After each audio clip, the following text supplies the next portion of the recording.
Vote question of the week. We gave you several options. Now, I want you to know that we usually pick these questions from the many questions that you send to us. So we're not creating them. You actually are creating them. We just select them and have you vote on them.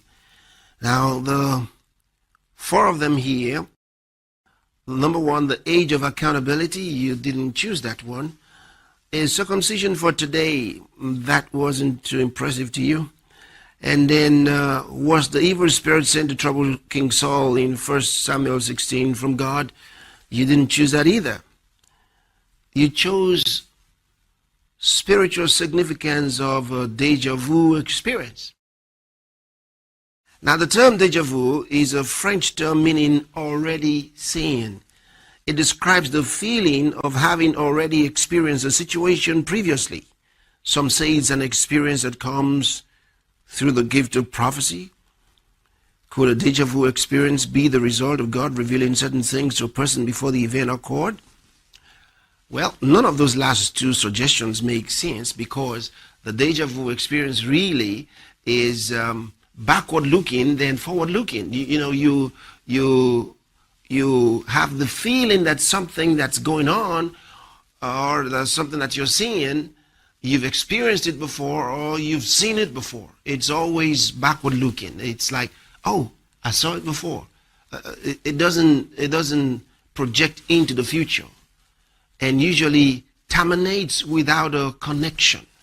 So you're unable to trace what's going to happen next from the picture that you got from what you thought you had seen before. As a result of that disconnection with a future prediction, it falls off what we will call prophecy or revelation from God at the point that it becomes deja vu. All right. I'll just give you a little explanation on this, because all over the world, people experience this. Whether they're Christians, Muslims, Shintoists, it's got nothing to do with religion. It's got to do with being a human person. And it's experienced anywhere in the world. You would find that at least 7 of every 10 people you talk to have had such an experience. Now, the others may have had it, but are not quite sure what you're talking about at the moment. Later on, they sit down and think through it, and they realize they probably have had that experience. Now, it's not an experience you have every week, maybe once or twice in a year, sometimes once in 2-3 years, sometimes a little more frequent than that. Depends on different individuals and certain factors, some things that I'll mention to you now. First, I did talk about dreams some time ago. You can check the archives or the video. Somebody had asked a question about dreams, and I tried to give you some Bible explanation on dreams. And in our definition of those dreams, we did say that a dream is an activity of the human spirit that usually takes place in the sleep mode of the human body's senses and the mind. Which means the dream often occurs when the body's senses are sleeping and the mind is inactive. But then I said it's an activity of the spirit. And then the 2 kinds of such activities. The first one is what we generally call the imaginative activity of the human spirit. Because the human spirit has what is known as an inner mind. An inner mind. Because, the human spirit is referred to by Peter the Apostle as the hidden man of the heart. He is not known to the outward. Paul calls him the inward man, and there is an outward man. The outward man is the body that you see. the body and the senses. But the inward man is that human spirit. And that human spirit has an inner mind. So the Bible talks about the mind of the spirit. See? So, when you are sleeping and dreaming, sometimes depending on which of these two activities may be taking place, the human spirit can have imaginations. Now, these imaginations are quite broad in the scope. What we mean is to say that some of those so-called imaginations can be visions. Sometimes they are images of the present, of the past, or even of the future. And those images come to the imagination of that human spirit in the sleep mode of the body, senses, and the mind. Now, the second part of the activities is the actual encounter of the human spirit, where that human spirit encounters other spirits, including the Spirit of God, or angels, or devils. And the Bible has records of all of this. Now, a deja vu experience actually is a result of some of those images that the human spirit gets, whether of the past, of the present, or of the future, in that sleep mode. Often, a lot of times you dream when you sleep, but you don't remember every dream when you sleep. You just have a dream, and when you get up, it's all gone. You may remember a thing or two, but you can't tie the ends. Some of the times you have a dream that you just don't forget. See, the whole thing remains in your mind. Sometimes because of the fear it brought to you, or it depends on the impact. And then especially if it's from God, you just know it. You don't forget it, because God's a master communicator, and he gives that thing to you strong. Now, that doesn't mean you can't forget it. You could, but you would know there was something that was so important and you want it back. Like Nebuchadnezzar, who had a dream and forgot the dream, but he knew that the dream was so important. He wanted to know that dream. He wanted the interpretation of the dream, and called all the wise men, and they couldn't get it. And finally, Daniel was called in, and Daniel gave him the dream, and they said, yes, that's my dream. That's my dream. And then Daniel also gave him the interpretation of the dream.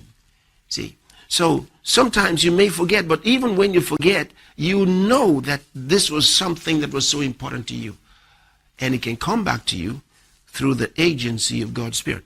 But now those images, whether of the past, the present, or the future, that come to the human spirit, are what we have in our minds, just in that inner mind. We have that picture, but because of the disconnection, we don't talk about them, because didn't mean anything.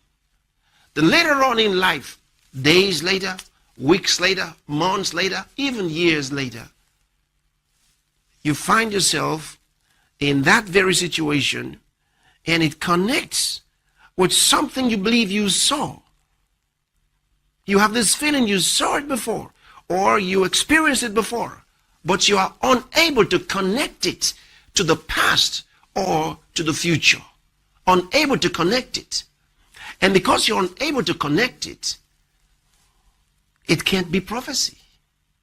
And that's why you're unable to say what's going to happen next, even though you remember that this, and this, you've seen it before.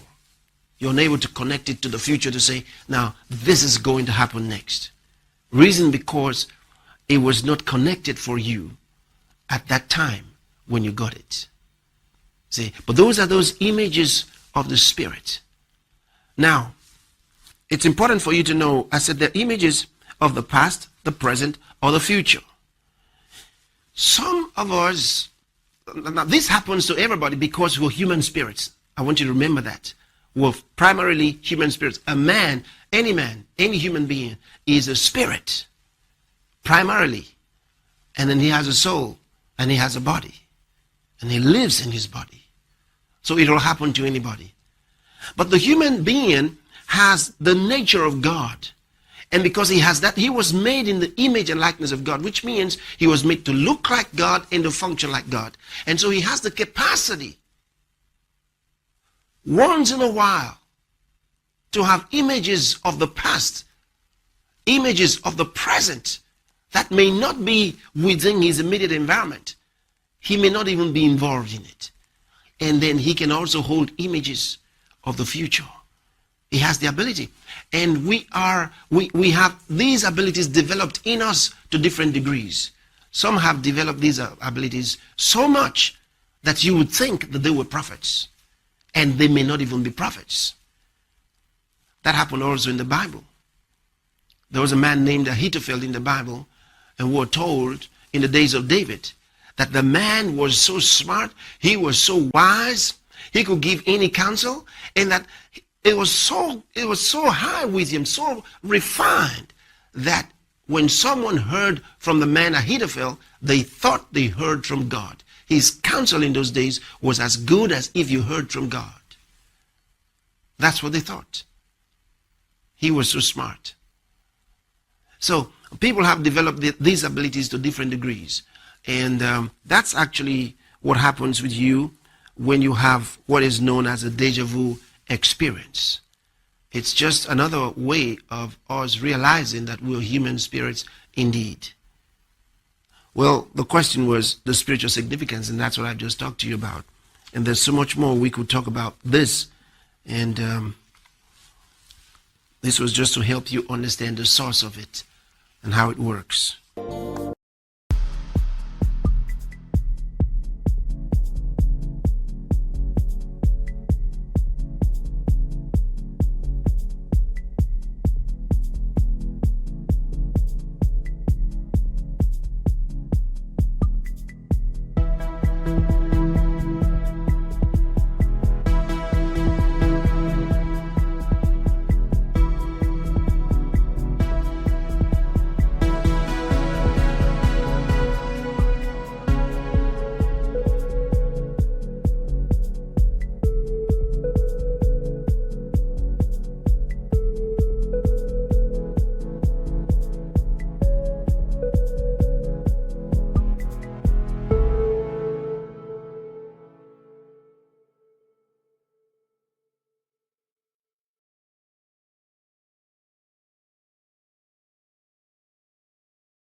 It's a canvas, I paint my fears, brush strokes of sorrow, colors of tears, and I scream and the sun is calling, and this spirals I keep falling, from forming twisted thoughts, in the labyrinth where hope's so lost.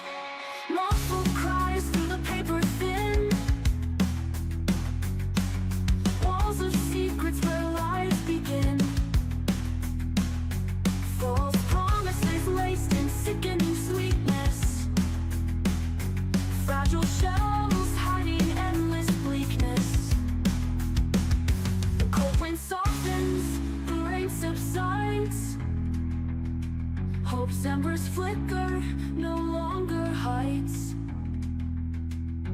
Faded portraits of the silent past, forgotten faces, conversations that didn't last.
Questions creep, whispers of a past, a future meant to last.